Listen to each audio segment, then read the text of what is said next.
I want to thank you for joining us. And your name is sounded really very interesting to read. Njoku Saint Jerry. So I was asking Yeah. if you are a Mm. saint. The name Saint Jerry is my Njoku Saint Jerry. Is my pen name. My original name is Njoku Jeremiah Ajike, right? Njoku Jeremiah Ajike. That's my original name. Then the saint in my name way back in school, I was an artist. I studied fine art, so I had a very big exhibition then, and the title of the exhibition was "The Return of the Saints." The Return of the Saints, you know. That's So interesting. and again, you can imagine it was a predominantly Catholic region that was in Suka. And then the way the title goes, I said, have the lost jewels, have you seen it? Find out from Saint Jerry. You know the way it was. So a lot of people were curious. Who has who is that fellow that has the courage, the boldness to call himself a saint? You know? So people were curious. The whole school, because the poster was all over the university then. So on that day, a lot of people came. Some came to find out that fellow that has the boldness to call himself a saint at that time. So the place was jam packed with people. The VC was there. All that matter was at the exhibition. So and after that, the name stick Saint Jerry, Saint Jerry, Saint Jerry. And then some will make a mockery of it. They say the sinning saint, you know. So before you know it, the name stick Saint Jerry. I just stick to the name until today. The name has always been there, Saint Jerry. You know. So So from maybe that you are singular going to you are exhibition, going to become a saint after maybe after you have gone now. Some people are going to make you a saint. No, it's uh, just a question of Saint making it official. yeah, Saint Jerry will always remain a saint. You always remain Saint Jerry. And then sometimes relationship, you know, some come close and after relating with me, those days, one or two, man, this guy is a saint, you know, he's really a saint. The virtue of some hospitality and kindness in relationship and all that, you know, the virtue of some level of sincerity in relationship. So, this guy, yes, I think the name stick really. And the name has stuck since ever then. So it's stuck more of a signature. Okay. Mhm. So That's that's it. interesting. All right. So you Yeah. were talking of in the school days. Now I want to take it a little bit one step backward. So tell me, when you Yeah. were much younger, Yeah. how was it like growing up in your part of Nigeria? I grew up in Lagos. So I we were the we Lagos always have each phase of or class of people. So in my own class was in the day of let's say in the 80s, right? In the 80s, class of the 80s. So Lagos always been what it used to be, crazy and rough. So you can imagine uh, it was in the days of the reign of street fights, gangs fights. It's no more now, you know. Street and street, this is what you call inter-street fight, inter-school fight.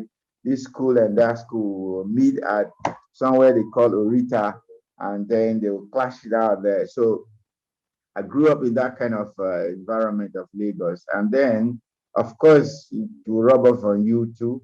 So then from school, I also hustle. I hustled a lot because I used to live with my auntie as a house help.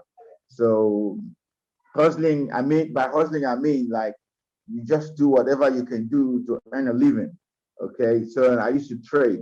I used to trade in used clothes, a lot of things, not only used clothes, any commodity I lay my hand on. As a teenager, you know, so I was all that. So I was exposed very early in life, and this happens to anyone brought up in Lagos. We are always exposed very early, especially if you are from the street. You are exposed very early in life. So, and that's just a little about my growing up. This then I after I was grown, moved down to the east for my university education. The first time going down to the east was a lot of experience, you know. So it was a different scenario altogether. So, so I took my time to get accustomed to my people down east. It wasn't funny, but before you knew it, I was able to relearn the culture, relearn my own people.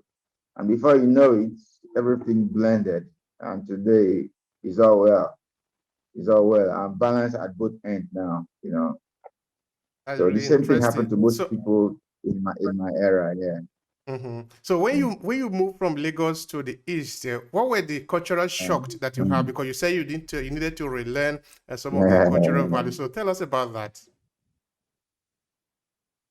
yeah, yeah. To me, when I got, it was like people were slow. It's like everything was like slow motion. Because in Lagos, we're used to that fast pace of lifestyle. So everything was like slow, and then in the east, people also were more industrious. Lagos is a free lifestyle. There's a lot of free lifestyle. So in the east, I found that, and then also in the east, a lot of people were more religious. Religion played a dominant role in people's lifestyle. Unlike in religion, unlike in Lagos, Lagos tends to be very cosmopolitized. So, but when you come to in the east, I found that people were more attached to the home culture and in religion and all that, and life was kind of laid back. So it set me aback. Set me aback, and after a while, I have to reduce the pace and then begin to learn a new lifestyle altogether. And they always refer to me as this boy from Lagos, this criminal from Lagos. Okay, so was it easy to relearn some of those cultural norms, the value? Okay, because you are talking of a more traditional system now. Because when you move out of Lagos, you go into the Mm, interiors yeah. of the cities of the state. Mm, You are dealing like you yeah. already pointed out tradition, beliefs. So were you Yes. was how was it for Mm. you those parts? To me, it was nothing. I'm from, I have a street experience. We used to say I'm from the street. So uh, relearning is like a time of undergoing. How do I put it? It's like when the snake shed off his skin. When the snake shed off his skin, that was the kind of a process. I was feeling like I was shedding off the skin of the snake, right? Like the language. I was relearning the language. I wasn't too good in speaking Igbo then. And again, I was learning the kind of religion. Lagos is like everything is crazy, but in the East is not so. So I had to readapt to a low pace kind of lifestyle, and then all that. So there was no friendship then. I had to take my time. So the most important shock I had was language. Like whenever I speak, I was off. I say, "Are you sure you're an Igbo person, or where are you? All these Lagos people?" So the language I was off. Okay, then tradition I was off. I was off in a lot of things. So in fact, that was what even motivated me to stick to learn to go to school in the East, because I found that if I don't bridge the gap now, it will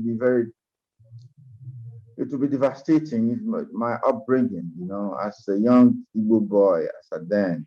So I had to insist on going to school in the East to help me to bridging that cultural gap of family and relationship. That's it. Mhm. But how Uh, come it was difficult for you to speak Igbo? Does it mean that because I know, for example, I didn't live in Lagos, but I spent some mm, only few moments there. uh, I know that uh, among the community there, the Igbo people, they mm, usually speak Igbo among themselves. So I want to uh, imagine that within the family, they also speak the same with the children. oh So yeah, yes. yes, tell But me. those of us in our time that attended public school, that was in the days of public life. Not now. Everything is private, private church, private school, private this, private that. Then everything was public. It's not like yeah. private, whatever, So when you are from the public, our language of communication was basically Yoruba. Everything we do was Yoruba. So there's not like you say speaking. We do speak Igbo like from your parents, from your guardian, but the major language of communication is Yoruba. So it makes some of us very versed in Yoruba language, very, very versed. So much that you see an Igbo person is sometimes it will be difficult to differentiate him from the Yoruba speaking people. So it was like that. So that was why the language was of a shock one time. So I found that, man, I've been so disconnected from people, from my own people. So that was why I really appreciate my going to this. It helped me a lot.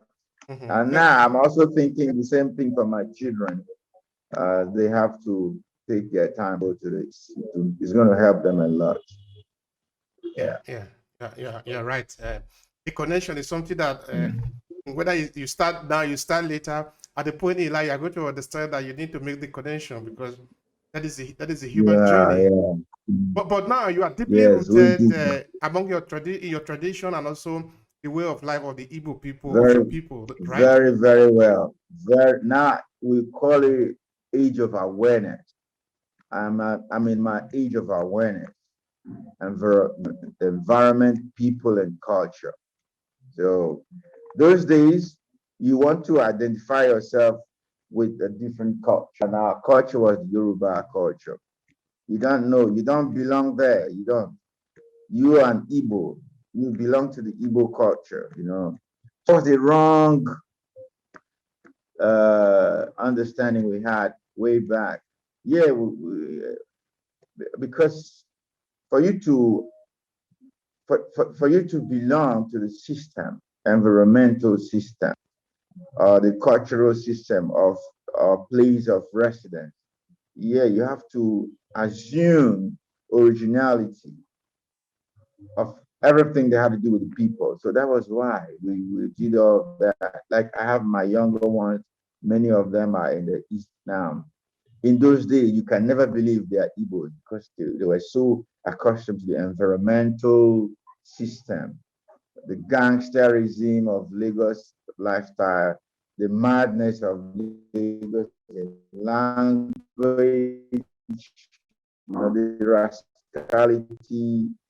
Then only few of us were a little engaged in studying Yoruba in my high school. I paid close attention to learn deeper. Okay.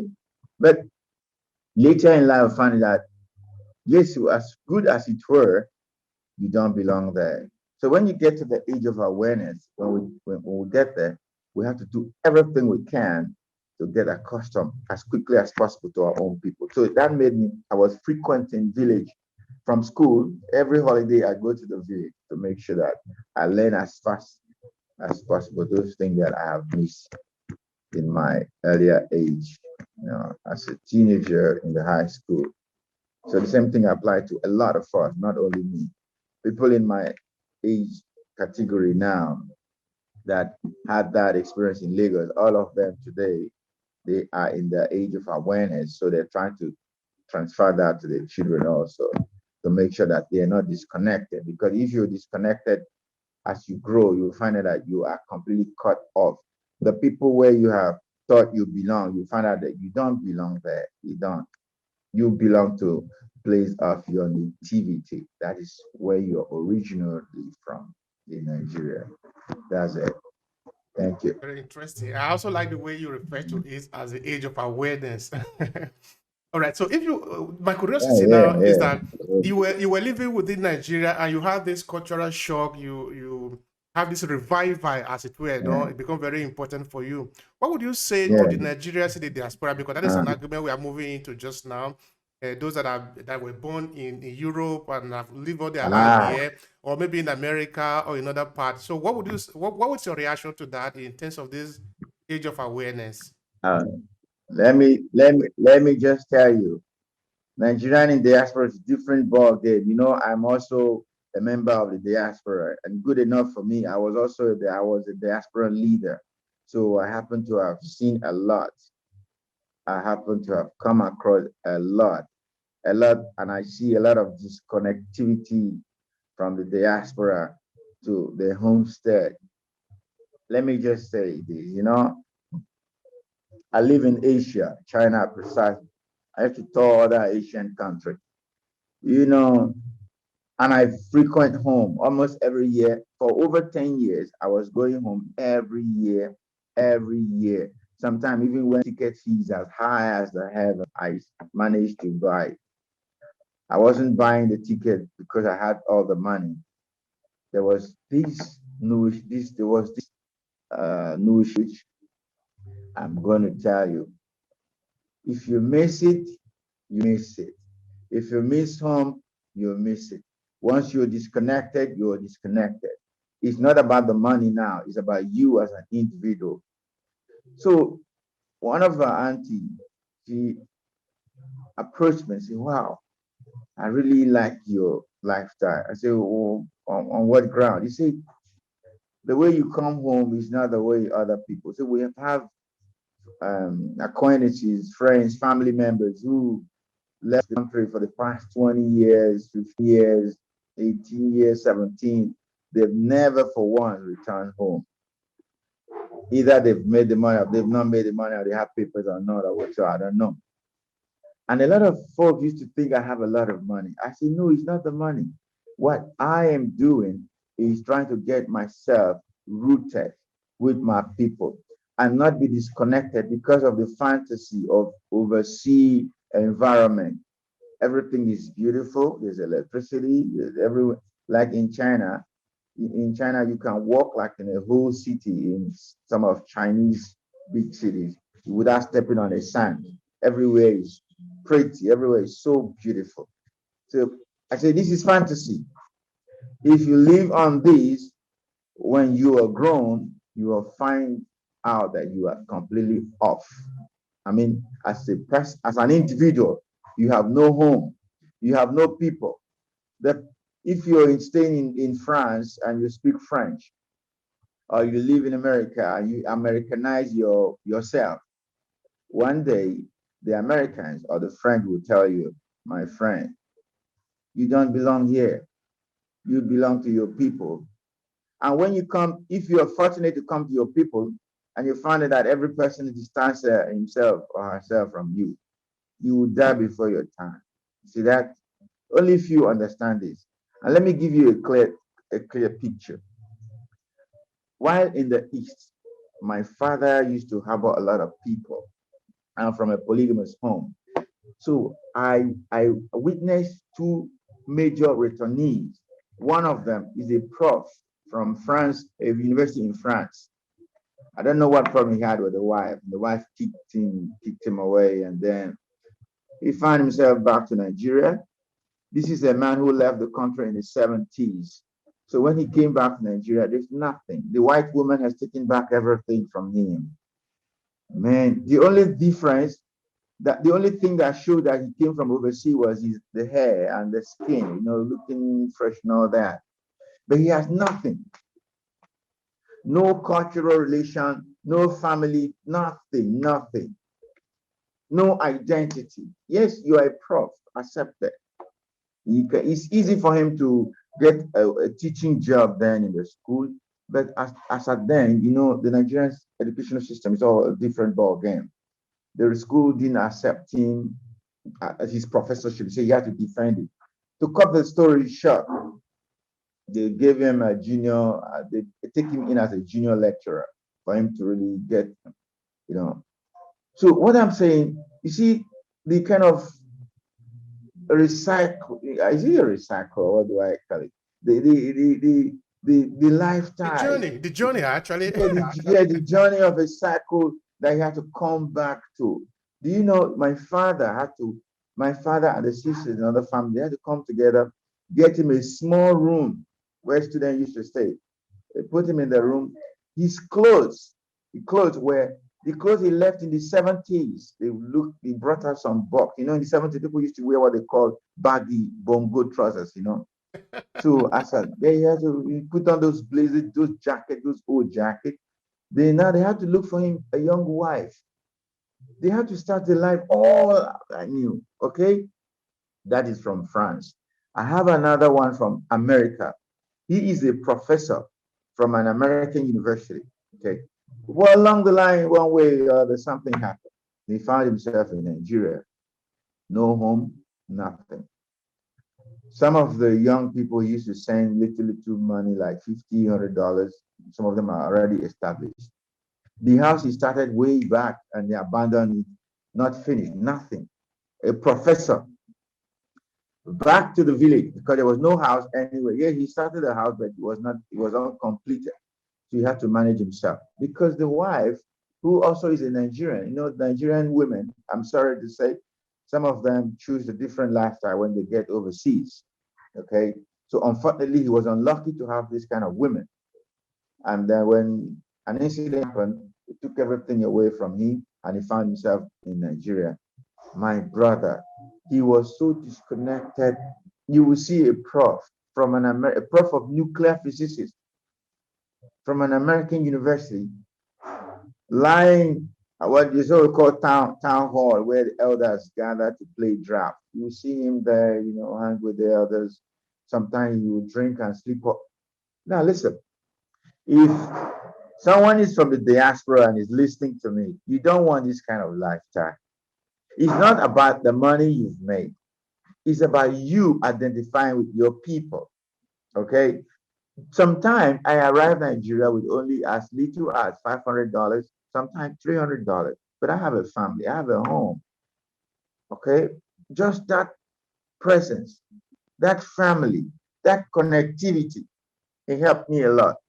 So when I had a like challenge of being present with my people, it wasn't a difficult task anymore because I've been able to acquaint myself with the difficulties people face here, with the challenges people are facing. Okay, so the fantasies of overseas wasn't all a fascinating scenario any longer. Okay, because this is a place of nativity. You just have to get yourself acquainted to reality of your people and your environment. The earlier you do that, the better for you. Okay, I hope I'm talking to someone. Okay. Listening to you. And of course, it's not one-sided story, because there are also some other story that we have heard of some Nigeria, whether they are coming from US or UK, who have had Uh, really tough experience going home that they have to regret it, no? But all and oh yeah. all, it is really very important that we try to connect to our root. It's our root that we are talking You, about here, our home, our you have origin. you It have is very, very important. In fact, I have taken this argument on for in another project of mine. It is very mm, important, but we have to be careful how we mm. go about it. You don't just wake up one day and say, Oh, "Oh, I'm going home." No, you need to be you need oh, to plan for it. about being careful and about planning for it. You cannot be too careful. I remember those days. They tell, oh, don't shake this hand. Don't sit with this person. Don't hang. Don't go there. This one there. So one day I came home. I traveled to the village and I went to my community and I invited everyone. They all came. Oh, our son from overseas is home, blah, blah, blah, the story. And then we bought food and bought drinks. People were eating and drinking. And I did a mental picture, a mental scanning of the people sitting with me. I say, who among these people want to kill me or will have the intention or the excitement to kill me? And to kill me for what? This one, so miserable. This one, he lives in a very old, shackled apartment. This one is a family. This one, which of them? Kill me for what? You know, kill me for what? I know them. I grew up in this village. I was a kid who played in the sand in this village. They did not harm me. Okay. If they want to hurt me, let's look at their life. Are they better off? So what's the challenge? My presence here, is it not a blessing to them? So who is going to kill me among these people? Man, do you know after all that um, conscience, what do I call it? All that conscientious revisiting of myself and my people. From that day, I drew the line. These are my people. Okay. If anyone has an intention to do me harm, it will not happen. It will not work. So I shake. And so from that day, I stopped this idea of don't sit here, don't, my first time really, as you said, I used to be scared. I see the person, the way he look at me with bloodshot eyes, say, oh, probably this guy thinking of you, this guy looking better than me, so I'm going to deal with him. Do you know, after that day meeting, all these fears vanished. If you talk to me the way I don't like, I will reply you. I will tell you, man, I'm not scared of you because we grew up in this community. That is about me, okay? Now, the challenge is, what about those who did not grow up from the village and now they need to connect back to the people, okay? Now it brings you back to that, my idea of connectivity, okay? Getting acquainted with your people. Not when you have made money, not when you have joined politics, not when you have become Mr. Somebody. No, if you choose to do all that, you are going to get acquainted with the fake people, and that is when your fears of elimination will be very high. Okay, learn to do that now. You don't need to come home and show the people that yes, you have arrived with the earrings, with the bling on your neck, with the sneakers, with the cars. You don't living in a hotel. These are the glaring mistakes most of us from overseas make. You think the people at home are kind of laid back or not in your, how do I say, or not as fortunate as you are. No, you're wrong. You're wrong. Your coming home should be a time to reconnect. And in reconnecting, you have to be real. You don't have to come home with all that showy for the women with all that golden wigs. Or, come home and be real and connect with your people. Then you can travel back to overseas. You will be a completely fulfilled person. I hope I'm making sense. Yeah, of course, you are. It's highly valuable. Mm. The information that you are dishing out there is very important. Like I said before, Okay. it cannot be Yeah. overstated the importance of connecting home. That is because it's home that you are talking about now. In our place, they say that when the bee does not have home, it does not fight. It is very important. It cannot be Yeah. overstated. That is absolutely, there is no two ways about that. All right, now Ah, let's start from also how the journey starts. No, in that I mean, you were, I think you were born in Lagos, or actually you grew up in no, Lagos no, then. no. Okay, I grew then. up in Lagos. I wasn't born in Lagos. I came to Lagos at the age of 8. Mhm. Okay, At the then age of then you 8. grew up in Lagos, having a kind of the first experience in life as a teenager. Then you Mm, went to the east. That is where you went mm. to university. But one day you Yes, yes. decide to go out of Nigeria and you find yourself in China. What was Mm. responsible for that decision? No, I was, if I used to be one of the least person that ever have that sense of I'm going to make it when I travel overseas. As a matter of fact, way back in the university, when my classmates, most of them talk about me going to London, I was born in Sweden. In our time, we have people come back home to learn. So, like in my university, we have people from Sweden. I have another one from London, another one from US. All of them were in the same class. Another one from Austria. They all came home at the University of Nigeria then. Okay. So so there was always this concept, oh, after I would go overseas, for me, I was so homely, probably because of my past street life experience in Lagos. So like I felt like this place, I'm going to be all here all the time. So anything overseas, I'm not interested.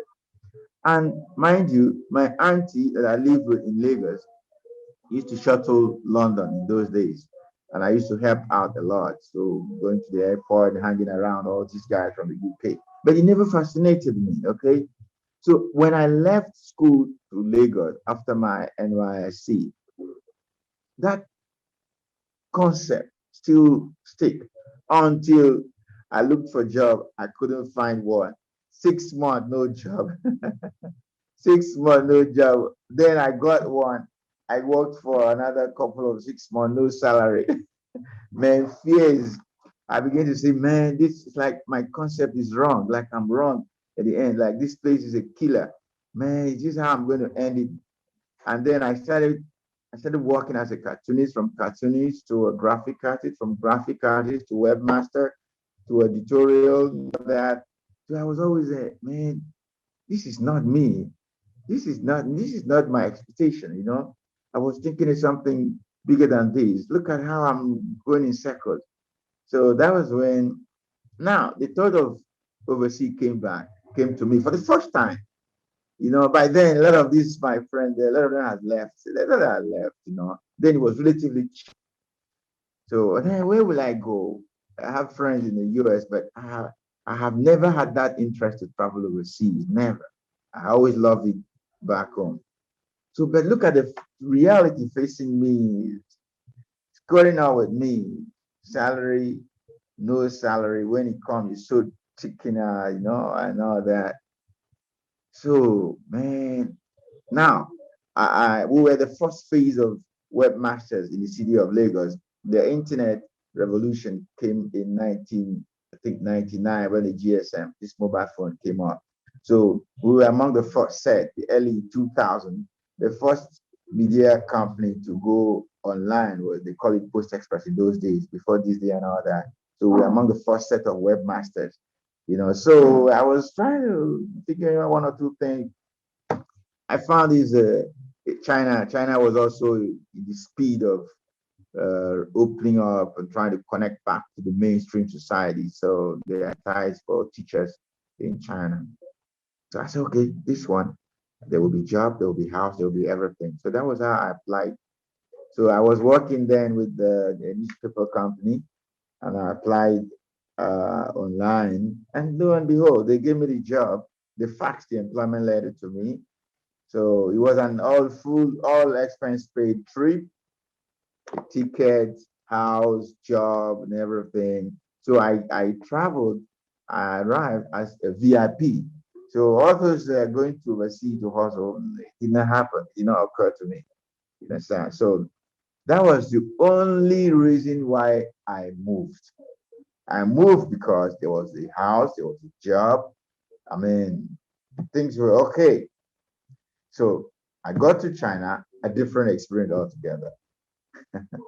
So that was why I moved, not because it was crazy or whatever. No, but just because the reality is I have to look for a better life as quickly as possible, and on condition that there is a place for me to put my food on, and not just get to oversee and then hang at the airport and roving for who to hang out with. No, no, no. I didn't do that.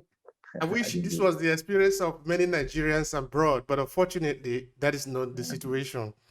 Quite a No, lot of I tell you, people, I yeah. witnessed a lot of things Hmm. when Tell me, after yeah. my first 6 months. There was always that fear. I was brought up in fear. I've read a lot about China. I've watched a lot of movies about China. The movie then always portraying China as this tight fist, clenched, clenched fist, tightly communist, wicked, and all that. you know, I arrived China with that fear. And really, they show it to me where I live. I will go to this to class to teach. Come back, my whole house has been ransacked. You know, when I received letters, it was in the days of letters, not email. Email has not been as popular as it is now. So I still receive letters. From wherever I got letters. So before a letter is given to me, it's been torn open and read. I said, man, what kind of people is this? So you create another fear altogether. So I didn't stay long in that employment. I moved. I moved to the city, Beijing, to the capital city. My first time of meeting these Nigerians overseas. It was another experience, man. It was like experiencing the descent, kind of from up going down. I saw Nigerians. Man, living like refugees, pack themselves in a. I never believed people would do this. You have no job, you have nothing, and you come to a place like this. So I came, I had small money. I was dishing out money, taking care of Nigeria, not knowing all these guys had a different intention altogether, a different intention. What they do, they wake up, they have told the others a lot of stories about the fantasy of China, the beauty, the mobile phone, everything. These guys will just land from the airport with nowhere. They just raise their hand on, and the other Nigerians will pick them up, take them home, take their passport, put them in that apartment, and they'll be cooking for them. And then they'll be making money. The little money they came with, they take it from them. That's how they make their own money. So when that one has stayed like few months, he also get radicalized in that kind of lifestyle, and he also look for his own client. So that's how that room was packed with people. So all these people, some of them are already stranded, some of them are already looking for a way out. So it was a different thing. But because I never had such experience, I came when I arrived Beijing airport, I had like 10-man group waiting to receive me. I had a car waiting to drive me to my hotel. It was all that honorable. That was how Nigerians were treated in those days. If you put yourself in that position, they will give you that honor. If you don't, they will kick your ass. So at a point, you left the job that you were doing. You came to do from Nigeria directly because you were not comfortable right there. Or was there anything particular that sort of make you to stop the work? No, the fear of tomorrow makes me to leave. The fear of tomorrow. In those days, I told you about the exhibition I had in the school. The exhibition was big. After I had another one, most of what I did in school was eye popping. And the way I was going, like you say, this guy is going to be big. You know, I had another solo exhibition that was, in fact, the who is who were in that show. In those days, you go to the VC, you need a lot of approval. You need a lot of you connect, contact before you get. But for me, I walk to as a student, I walk to anybody. Only the governor had that say I did not walk up to. I walk up to anybody and they listen to me. So one of in my last show, even my HOD, the dean, none of them believe what some say, man, stay out of trouble. The kind of people you're tagging along in your shows, they will attract enmity. Your lecturers might knock you off. Man, you're trying to show like you are that big, but you were just a student. And my brother, on the day of my exhibition, all that matters were there. Because the dean, the HOD, a lot of them never believed this will happen. The big men came and they weren't there. They have to, people have to run.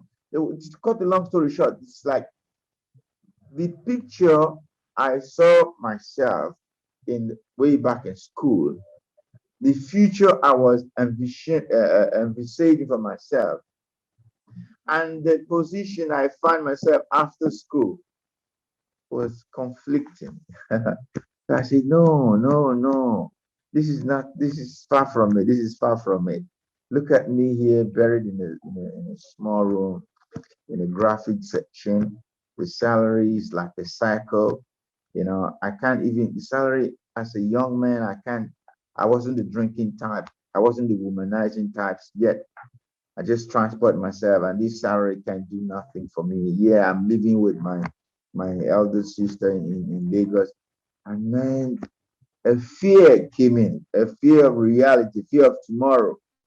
So that was what motivated me to go online in those days and punch. There used to be a search engine in those days called mama.com.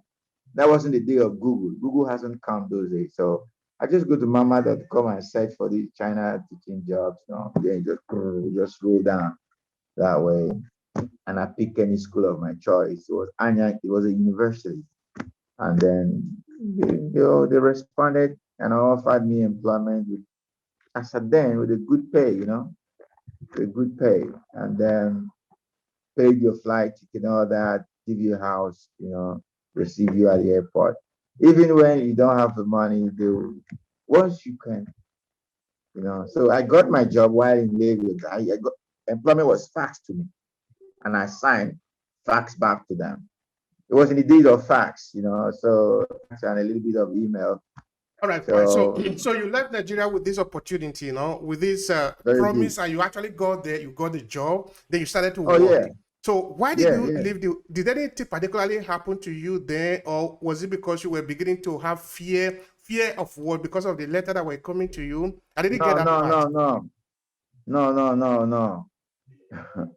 My brother, my problem started the first day I met group of Nigerians, and I thought, with that sense of connectivity that I started way back from home. Say, oh, Nigerians, oh, good to see you. Oh, lovely to see you.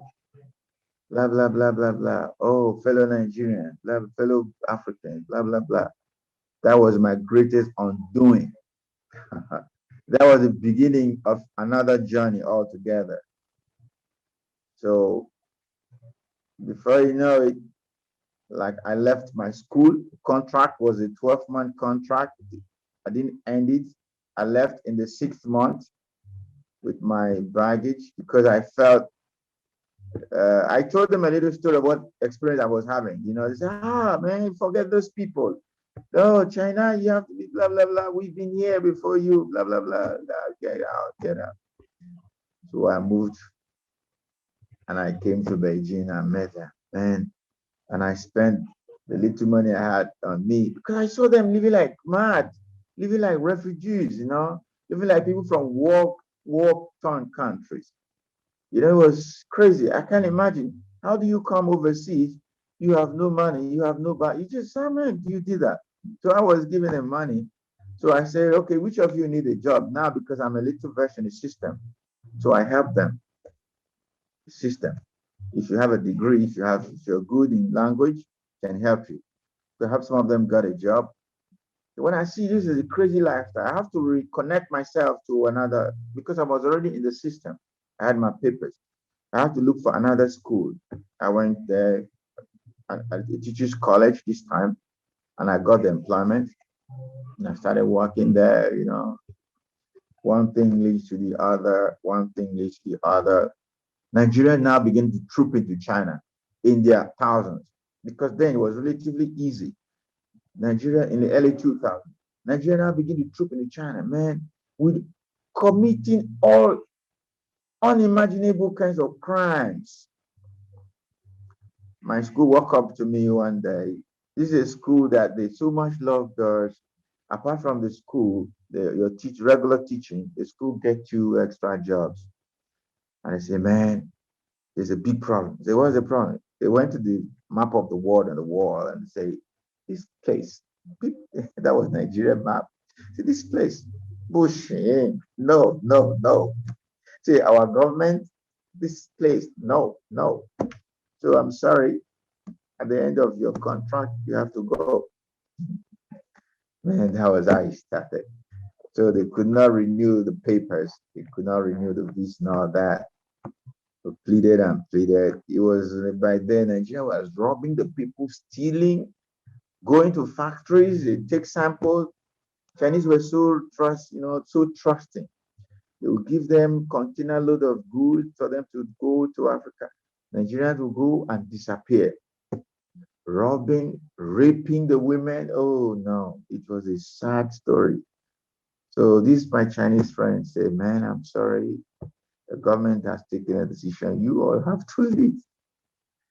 So that was my second challenge. So then I moved. I left the school to now. These are government schools. So I moved to a private school down south where they don't have all that wherewithal to employ foreign teachers. So from there, problems started. So now I sent someone someone linked me up to another set. There's a city called Guangzhou in China. I never know the city, so I sent my passport out for a long time for them to help me to put the visa back. Passport got missing for months. Police came, but because they're already used to us, so they were all friendly. So they were not harsh like they used to do to others. So okay, you know what? Just go and look for this passport and get yourself a place. You can't stay here. My brother, that was how I came, and I came to the city of Nigerians in China. It's called Guangzhou in southern China. That is where I came there. Not Nigeria in China. Oh, it's a city of Nigeria. They speak Nigerian. Nigeria has the, how do I say? There's a kind of acculturation of Chinese Nigerian that's taking place in that city. So that was where I came to, and I said, no, I can't. This is not me. I'd rather go back home than for me to be in this environment. And with all that education, am I going forward or going backward? There is this wrong concept our people has about money. Yes, money answered all calls, but money is not everything. Okay, money is not everything. So they have this concept: the money is everything. So they do all sort of things for money. They want to own the money. I said, okay, if it's to get the money so that I'll be respected, I don't want this kind of respect. You have to do crack, you have to do shit business, you have to steal, you have to do all that. Then only few were into trade. Even those few, I'm not a trader. I was never brought up in trading. So I mean, I just can't fit in. I'm sorry. I have to leave. I was too shocked. So that was how along the line, I just said, okay, let me just try my hand one more time. I key back online. I got another, this time private school. You cannot work with big schools anymore because you don't have all the documents. So another private school somewhere near Beijing invited me over, and I went there. By now, I was already discouraged. I was already disillusioned. I was already disconnected from everything. Then I have written a book while I was in one of the school, a book on politics and Nigerian, African, and all that. So the book was online, 1847, where I was. So then, with all that experience, now I was already disillusioned. So I stayed in that school for like a term or two. I just left. I was just pissed off. That was how I arrived to the city of Beijing in 2008, right? Yeah, 2008. And in 2008, I met a friend who also encouraged me, hey man, just get another lifestyle, leave this, it's not helpful. So that was how I started. I want to learn. His name is Ayo. So I wanted to learn under him. He's also from Edo State. He was a good friend of mine way back in Nigeria. So now, in the process of learning from him, in just first 2 weeks, I arrived in his place. He had a problem with the police, and he was picked up and deported. So I stayed back to square one, but now with an apartment. I stay in his apartment. He has a nice apartment. So I live there. From there, one thing leads to the other, one thing leads to the other, one thing leads to the other. So, with the creativity I've had in me and the skill, I was able to find myself back on foot in Beijing. That was how this idea of the media came back. I started as a photographer, from photography to the media. And before you know it, 2009, I launched Lens Afrique. That is Lens Afrique magazine. Yeah, See, I'm here. There's a copy of Lens Afrique magazine. That's interesting. Yeah, see that? It was in Chinese. This was one of the latest edition before I came by as for man. No, this is a copy, another copy. Okay. Okay, here's another copy. This is Lens Afrique magazine. It's an African, it's a Sierra Leonean lady. It's a cultural icon. Can you see that? Yeah, I can see it. All right. So 2009, this I just show you now was launched. out of nothing. How was it launched? How was it launched? I can tell you, it was a very interesting story. You know how this magazine was launched, right? Yeah, You yeah, want yeah. I'm listening. like I'm listening. okay. Mhm. When I came to Beijing, it was the same story of crime, criminals, drug pushers, thieves. Let me use that word, thieves. You say you're a Nigerian, you are a thief. Oh man, it was so shameful, very shameful, you know, very shameful. And the painful is this Nigerian, they pride in these negative tags. They pride in these negative tags. Oh God, it was so shameful. So I sat down, I this time around, I begin to make effort to detach from them, to completely disconnect from them, and align with other Africans that came here to look for a better life. Some of them as students, some of them as expatriates working in blue chip companies, and the diplomat also. So I aligned with this set. So I disconnected from this Nigerian community. Okay. So it was my relationship with these some of African, Cameroonian diplomats from East African countries, Kenya, and name them, a lot of Malawi, and then all that. It was my relationship with them that helped me a lot. So I was able to walk away from that negative tag of Nigerians. So some see me now as from Congo, some from Kenya, some from South Africa, some even as near as close as Ghana. They say, oh, this one, I don't think he's Nigerian. His character, his language, a lot of things about him is different. So it was under that canopy, under that safety, I was able to work towards building Lens Africa magazine. See that? That was how I came. I sat down. I focused. And before that, I borrowed a camera from a friend, small camera. When I go to events, I take photos of, I go to clubs, I go, like kind of paparazzi. And after I show people these photos, some pay for it, some don't pay for it. Yeah, I was getting some little earnings. Then from there, I begin to attend corporate events like embassy event.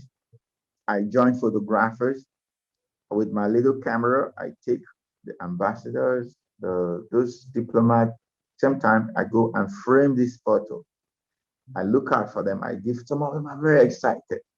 You know, they give you little money. You're able to do something with it. Okay, so with this idea, Lens Africa, the idea of putting these photos together and make a little story about that country, that individual came into place.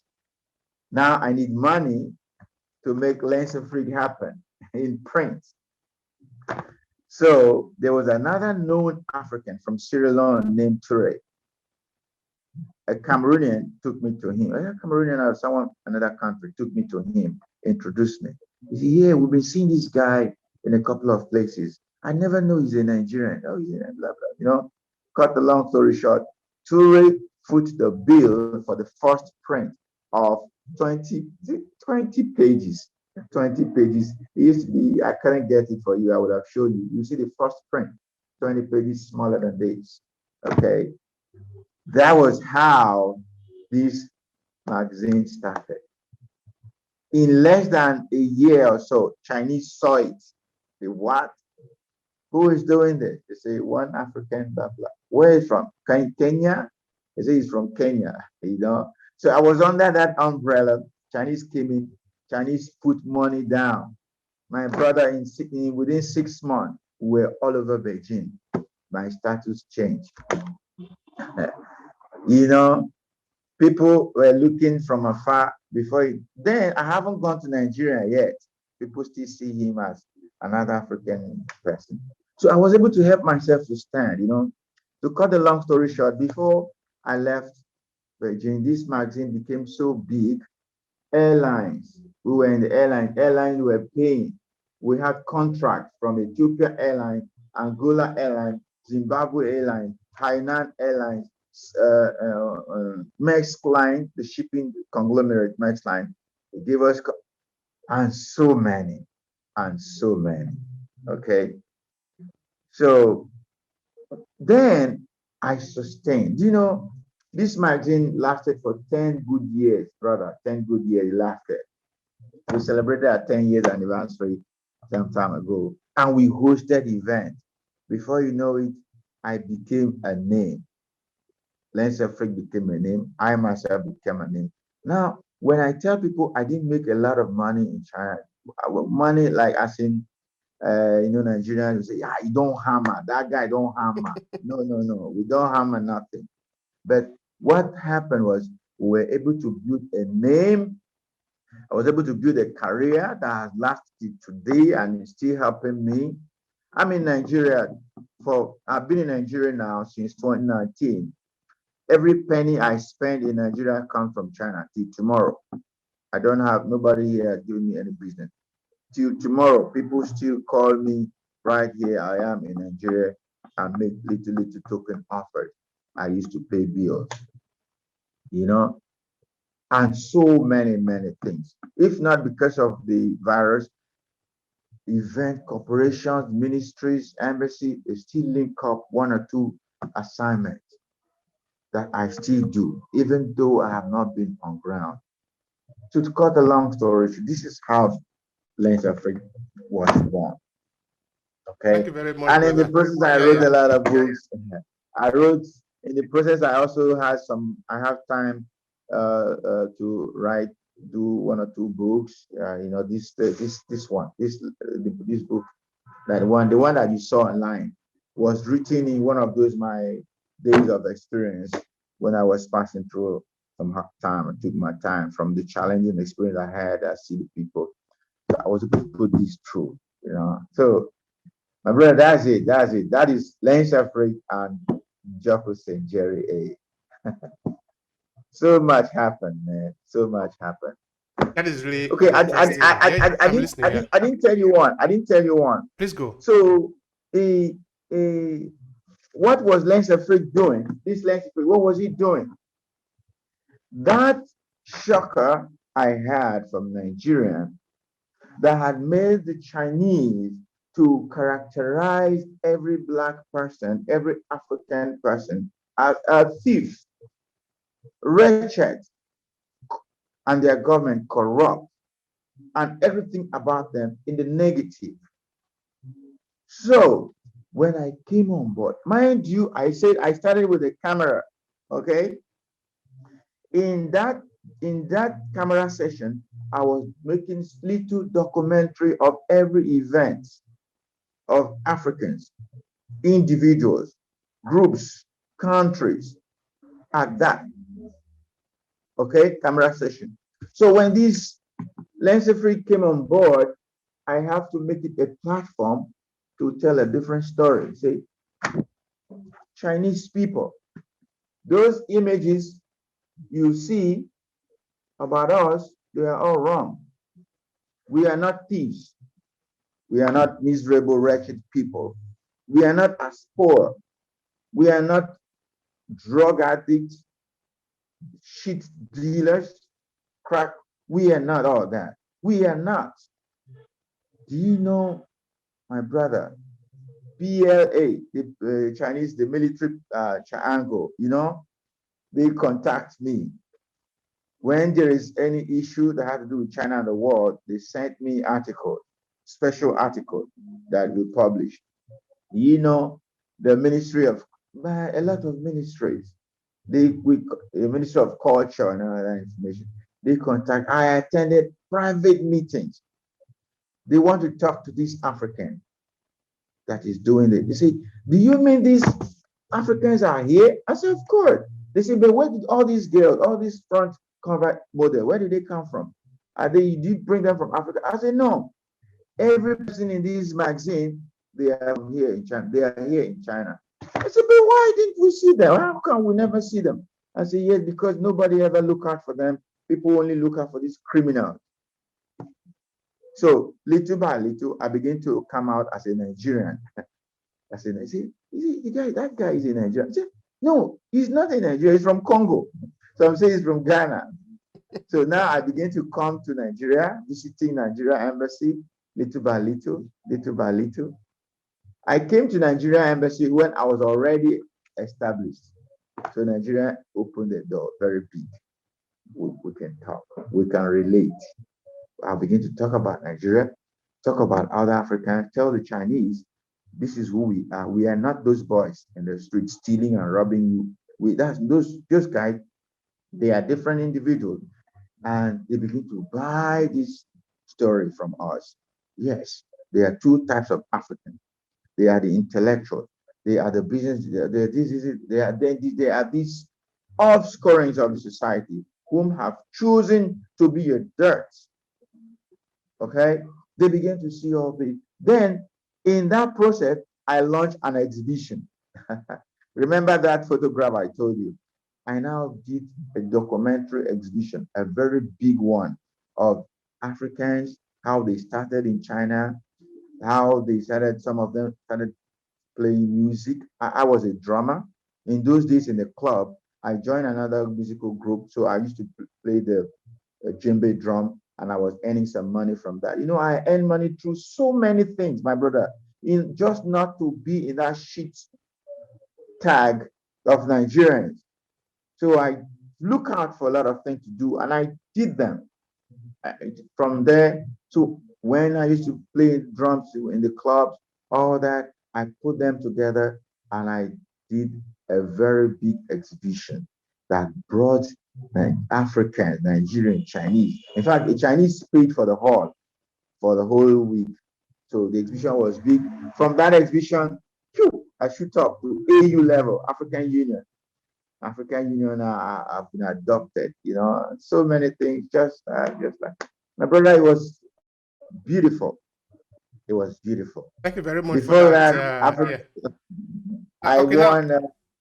Okay, sorry, It, it's no, a no, long no, no. story. It's important. Okay, but Yeah. anyway, since you stop there, you see, it's very important. The journey, your journey, no, is very, very important for Nigerians and also for Africans, no. In that, unfortunately, we just have these few people who go there and they spoil the image of Nigeria. And when somebody is talking, they appear as if that is how Nigerians are, but it is not. I can't say they are not Nigerians. They are Nigerian, but they do not represent us. Like No, no. you have actually experimented it with your own life experience, no? Because we can't Yeah. say those are not Nigeria, but those Nigeria do not also represent us. But anyway, let me leave it there so I can ask you the question I want to ask you. Did you have the chance to talk to some of these boys? Because usually they are boys, maybe there are also girls in there, no? Who are trying to do Of course, everything to make money, including of all sort course, of criminality. Are you of course, understanding their why? of course, I did. That was my job. That was what I did. You know, I traveled around China. I went to hotels where some of our girls are taking up residence and doing prostitution. I went to some of them. I come in as a client and we sit down and I ask questions. My sister, you need to see the conditions some of these girls were living in. My man, it was pathetic. 4 or 5 girls in one small room, one bulb. And now look at Chinese that see you with a lot of respect. And now they see you this cheap. And you've made yourself this cheap. My sister, what happened? How did you come to this, man? I say, you know, I have to survive. There's no work, there's no this. So how much do you make in a day? So, you know, say sometimes 200, 300 kwai. 300 koi used to be equivalent to about $50. So, wow, that's a lot of money. So, what is your intention? Say, I make money. If I'm able to save up money, I do business, I go back home. That's for the ladies. For the men, I came across, man, do you know I came across graduates, lawyers, engineers. There was this particular young man, electrical engineering from Futo. I took him in.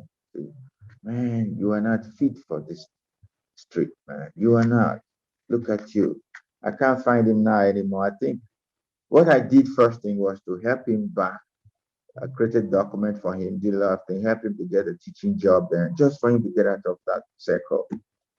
And he became so grateful. From there, he was able to just take himself out of that circle of this Nigerian with this negative tag. From there, he was able to help himself back on food to get with the Chinese. I think together he married one of them or so. I don't know. A lot of them were fortunate from that meeting. They disconnected from that circle, and today most of them have left China. Some are in Australia, some are in Canada, some in UK. They remain grateful.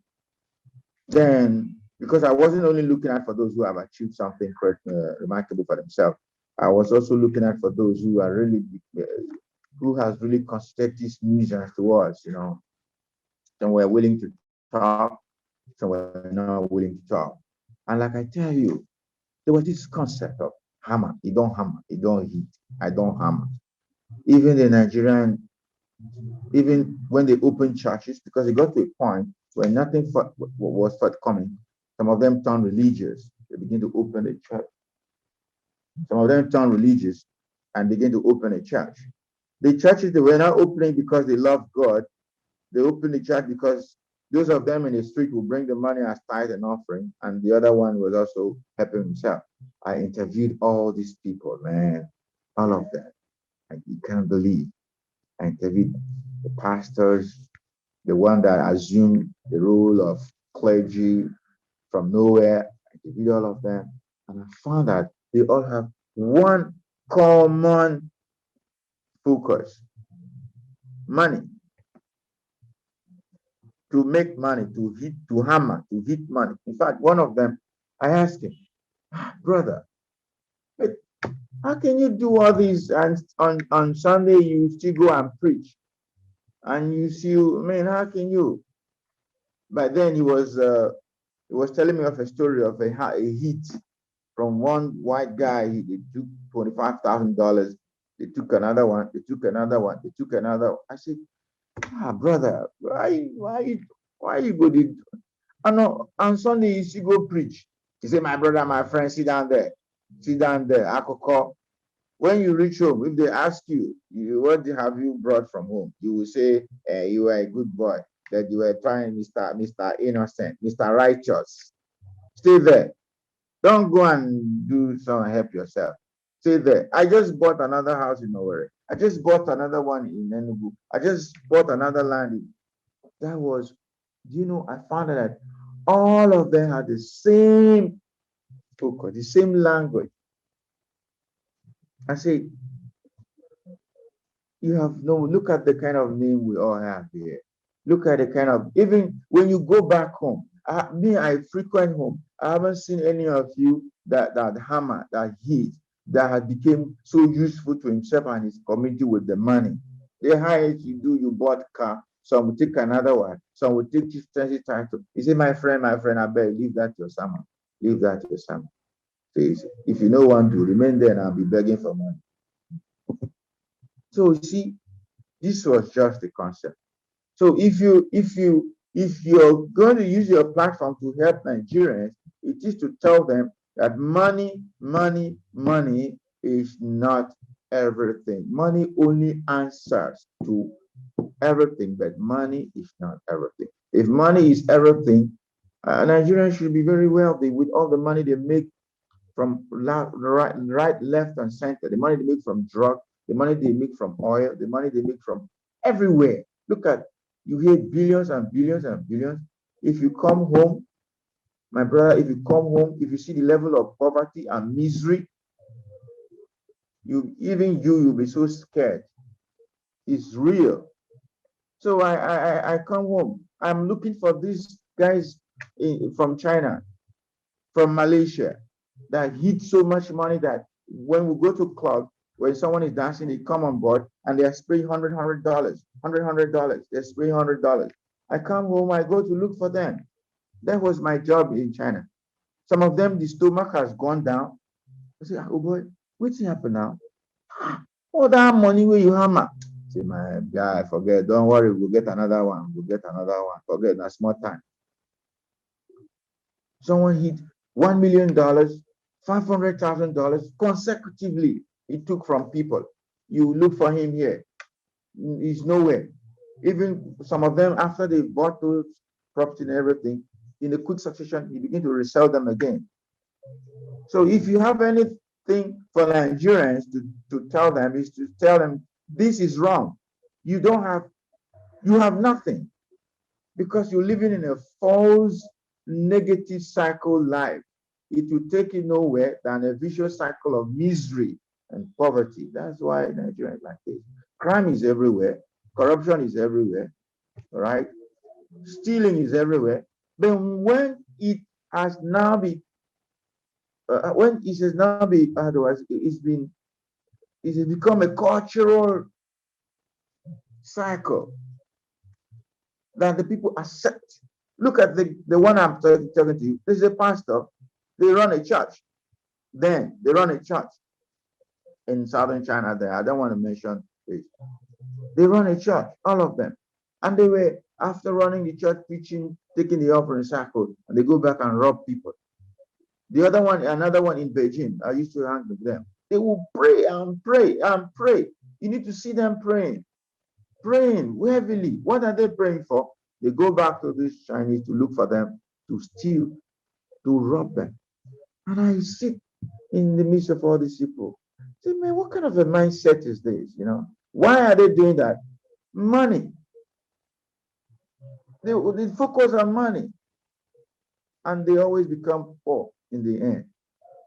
See, I told them, you are all miserable people, too much money, but you're broke inside out. See, so if you got any message for Nigerians on your format, you tell them that they should change their concept, they should change their mindset. They're being stupid, it's affecting all. Finally, I got to the Nigerian embassy. Now I have been accepted. Nigeria now accepted me. I have become somebody that they can relate with. But initially, they don't want to relate with anybody because of this negative cycle, because it was rubbing off on them too, as diplomats. But now, the embassy gate was open to me. Why? Because I choose a different focus. That is to answer a name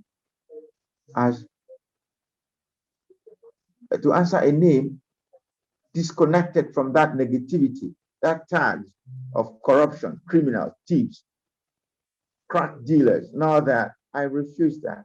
And you see, our people love good things, and everyone welcome me. Let me tell you a very striking story, a very big story to tell you. 2013, when Nelson Mandela died, the whole world was on their foot. China loved Mandela so much. It was in the time of Jacob Zuma. Jacob Zuma was the darling to China. You know, CCTV, Asia Today, the only African they look out for was me to talk to at that moment. South African ambassador was there, other big name was there. And they didn't just look out for me. I didn't go to the station. They asked me, anywhere I am, they will come there. They came with their equipment at an office I was hanging out then. I was interviewed on the spot to speak on Africa and the absence of Nelson Mandela.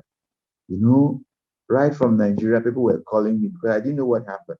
People were calling me, man, we saw you on Asia Today. Man, do you know in China, in Beijing, my enemies became my friend. It was everywhere. It was everywhere. And I think, was it in 2012, we hosted Jonathan. And when eventually our president came to China, by now, the name already become a known name.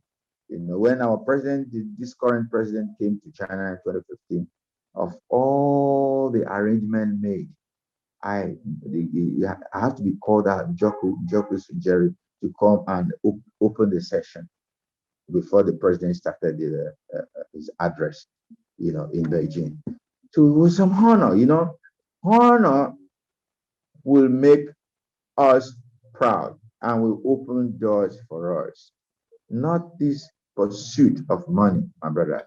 Thank you so much, brother. I really appreciate the good work that you are doing, and also the frankness that you have towards this rotty image that we have created. It's a rotty coat that we have created, and we wear it on ourselves, and we are bragging around with it as if it is an honor. What I've come to understand, because we're not even talking about Nigeria now, which is home, because the same element is everywhere. We are just pursuing a shining object. But this shiny object, we don't really have it. It's just in front of us like a little monkey that somebody hold a banana and say, run, you just run. You run there, you don't have it, you run. But the point is that if we really settle down, if we really pursue the right thing, we can have it. I think we are intelligent people. I think we have the possibility to be able to do the right thing. But why are we choosing to do the wrong thing? Because like I said before, all these boys, we can say that they are not Nigerian. But how many percentage of do they really represent of Nigeria? Because they are coming from Nigeria, directly from Nigeria. Will you tell me that mentality is not in Nigeria? How did they get to where they are? Coming from Nigeria. You don't want to tell me that somebody caused them, because I don't want to accept that. How did they get that mindset that they have coming from Nigeria? Okay, before you respond, I want to tell you that even here in Europe, it is not different. Talking of France, Germany, Italy, Norway, UK, US. But of course, this is not a generality, but there is always this group of Nigeria that are having this rotty mindset about money. How did we get here? It's a cultural setting, it's a cultural setting, okay? So you only have to break away. You accept. Like I remember, I told you something about when you get to the age of awareness, you have to choose. And awareness is by choice, it's not the default, So you choose. Okay? Do you want this or do you want this? You want the ripe banana, or you want to take an unripe banana and wait for it to ripe, because the ripe banana could have been laced with some chemical to ripen it quickly. Or you want to take the unripe banana and wait for it, So it's a cultural set. You can't help the people, okay? So the only way you will just have to talk the way you're talking now. You just do your talking, but you can't help anybody because we did all that. We did all that. Yeah, man. So they came. Nigerians came. Nigerians love it when you're on a good pedestal. They love it. They see that. Listen, do you know all those Nigerians? Then they say, this guy don't harm, I don't hit. Don't harm, I don't give. This one I don't give. These are big boys. These are big. There were a couple of them, and they were into a lot of shit business, big time. So they live big. They drive cars. I didn't drive any car. But I was always in a circle of the elite, Chinese elite, and a lot of all that. I had this aura of honor. I don't have that money. But do you know all these guys, they had that money? I found out that a lot of them always want to relate with me, despite I am not in that circle of big boys, on hammer, So you see, we love good things. We love good things, but we are culturally challenged. And the best way to help people is just by what you're doing. If you are in any environment, choose to live differently. You might be a motivator. I was a motivator to a lot of young people back in China. Some of them, I come to them and say, man, How much do you make? Say, bros, or if I tell you how much I don't hammer, bro. In fact, the last tithe when I give now, I give 500,000 tithes. Bros, no try, even God self. God no heartless like that now. The other time, my brother, I don't give 1 million naira tithes. Yeah. Bros, forget that. See, that's not what I ask. I ask, how much do you make? How much? You say, bro, nah, that one a big question. Now, I know. You say, anyway, let me just cut the long story short. You see, me, sometimes I make as little as $10. Sometimes I make as little as $20. Sometimes I make nothing. But look at me. I'm at peace. I go anywhere I want to go. Anywhere, doors open. But I don't have it like you do. So is it not best for you? You follow me and take it slow and earn a living. Then you follow this lane, earn it fast. Anything can always happen. If not now, maybe later. Do you know some do listen? Some in the process of listening, they get caught and go to do their time in jail. Some listen and they're able to take it. So it's all about character formation. You you can motivate someone. You can influence people in your community. They can look at you and say, "This is Obey yourself. How you did think survive for this kind of hard place now?" I tell my friend, it's best for you. You serve as a cleaner in the restaurant, and you can learn and carve out a lifestyle, a talent, a skill, a creativity, anything, a business, than all this I don't hammer and you are hammering on people's money. Some did listen till today. They are living a new life. All that money gone. I mean, all the money gone. Some are still living in that falsehood, especially those ones who were claiming religiosity, those ones that were answering pastors and clergy. They're still living in that falsehood, still deceiving more because it's unfortunately we have gone that angle of interest. But those who were completely on the street, some of them were able to change. So this is much you can do. You can't force people out of faith. It's a choice. you know. So if you can do that, fine. Because in my own little way, I did that, and God helped us. It paid off, and it's still paying off. We're not there yet, but we always have hope. Once you're alive, one day, luck will smile at you, and God will show you mercy. Right. Thank you. All right, Saint Jerry.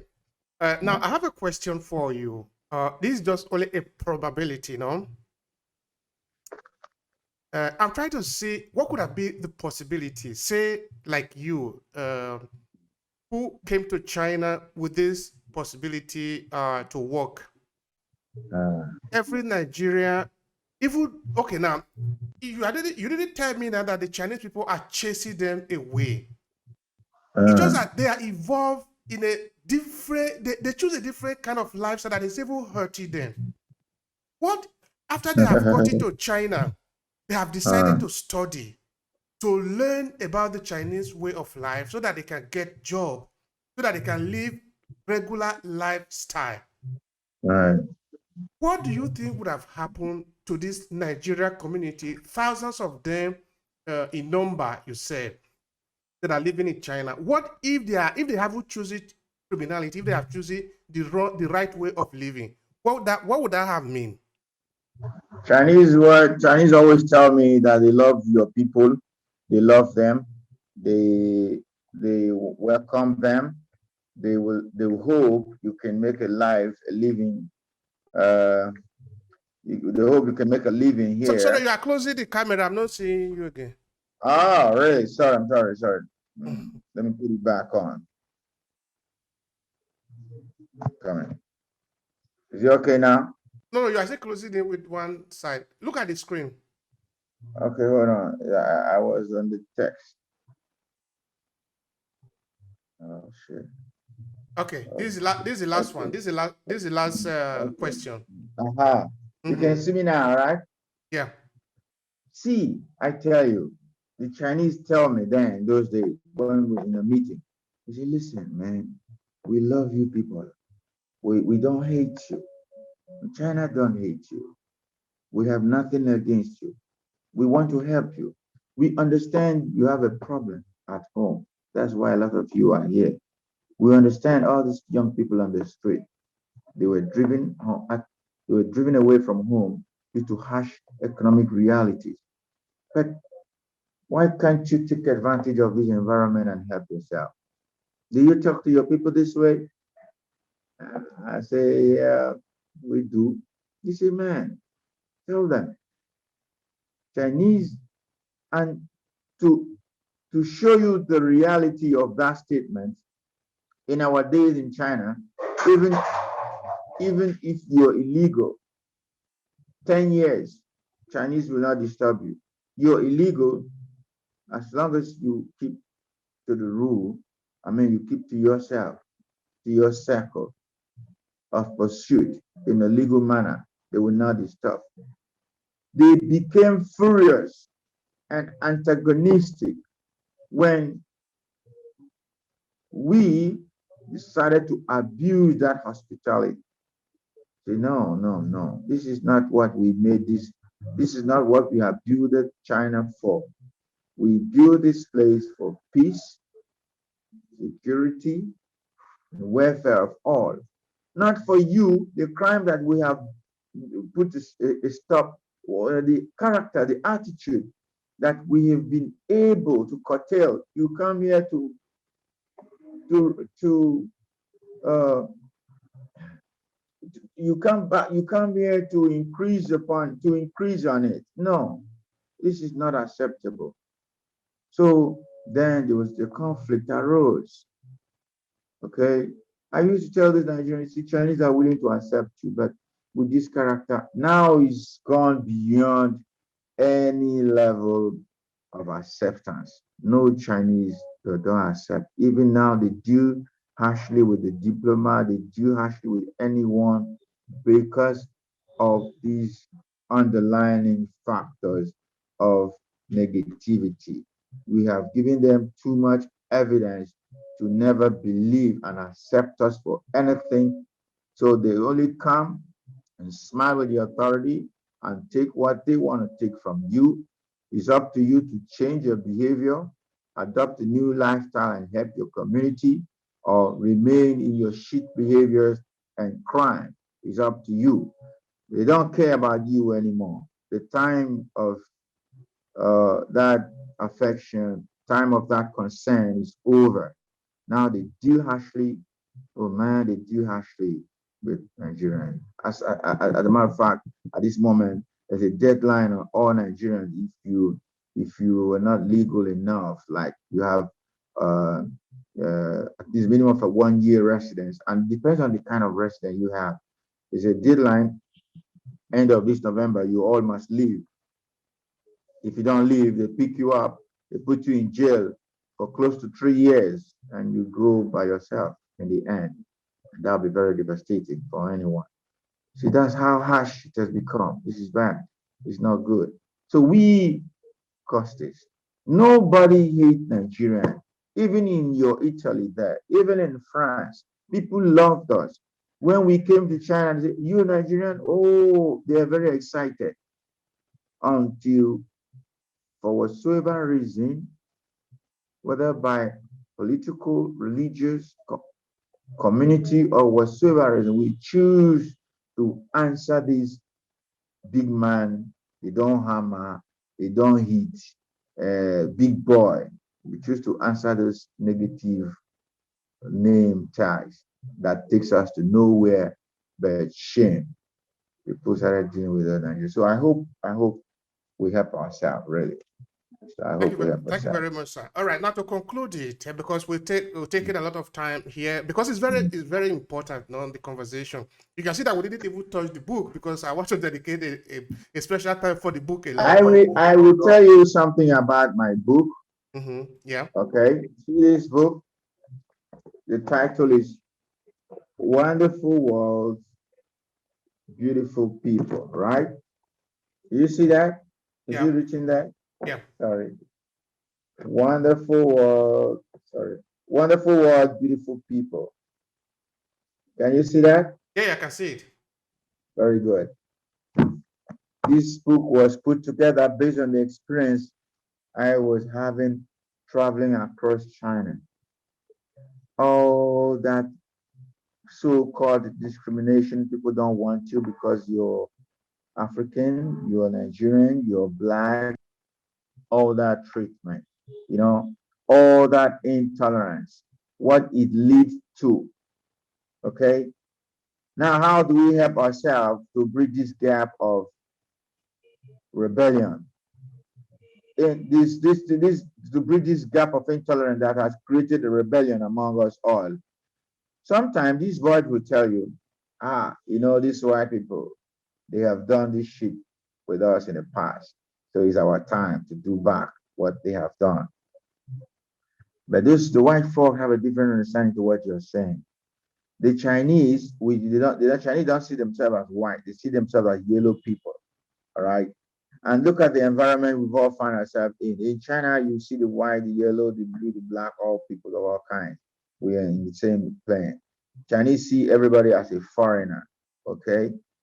So now this book says, listen, our world is a wonderful place made by God for all colors, sizes, and class and category to mingle. God has made it so. And it is we, the humanity, that are bringing whatsoever damage we are suffering today. So this book put together say, for us to be on a safe plane, for us to help each other, this is what to do. Tolerance. Tolerance. We have to imbibe the leadership quality that is seen in tolerance, that is enriched in tolerance. We have to learn the leadership quality that is enshrined in social service and justice. This is what this book is talking about. So in China, it was written in Chinese also. See, it's also in Chinese. That was in China then. Okay. We have it in English and Chinese. But right this time around, it's only in English and it's at Amazon. So I Anyway, wish you can help yeah, people to pick a copy on it. we really need to pay a special podcast only for this book. So we're not even going to. Please, I want that for this book because I need people to pick this book and begin to see all what I have mentioned. See us differently, see our relationship differently, see our focus, leadership, characters, culture differently. We are not criminals. We are not those negative things people always read about us Africans. We are not. We are great people. Okay. All If right. That this depends book, on no. That depends on how we sell ourselves. That depends on what we do outside. Because if we go around start committing all sort of crime, it will be difficult to say that we are not criminal. Anyway, uh, now what would be your conclusion? Because we really have talked about a lot of important things in your adventure, from your growing up to what you have had as a vision, and this have been guiding you all through, and particularly so the this experience that you have had in China. so How would you this is just all conclude about this? me. This is just all about me, and it's not about the book Wonderful World, Beautiful People. But I would still like you to devote the time for the book Wonderful World, Beautiful People, because this book must get to as many people as possible. Really, you have to do that. So this exhibition has just been all about what I have been able to do for myself, for my community, and for the African diaspora, most especially Nigerians. You see, I found out that quality lifestyle pays. If you choose to serve the community, you live to earn the honor in serving the community. And serving the community is not all about dishing out money to the community. The lifestyle you choose to adopt could be an influencer to people who wanted to go the wrong path. So say, look at, is that not Jerry? Is he not a Nigerian in China? He doesn't do shit business, he's not stealing, he's not robbing anyone, he's not. How is he surviving? Jerry, how are you doing it? And I say, this is a path I choose. You can as well choose a similar path. This path is so vast. It's all about focus. And the focus is in modeling. Modeling. Are you modeling yourself for the benefit and blessings of the community, or for a curse and hatred and disconnection of the community from the mainstream life, or from the global perspective of people to relate to it? It's all about service. So all what I have done is about helping myself, my community, and the future. You help yourself in a positive way. Indirectly, you help the community. Indirectly, you would have built a future that will serve at the interest of all, even in your absence.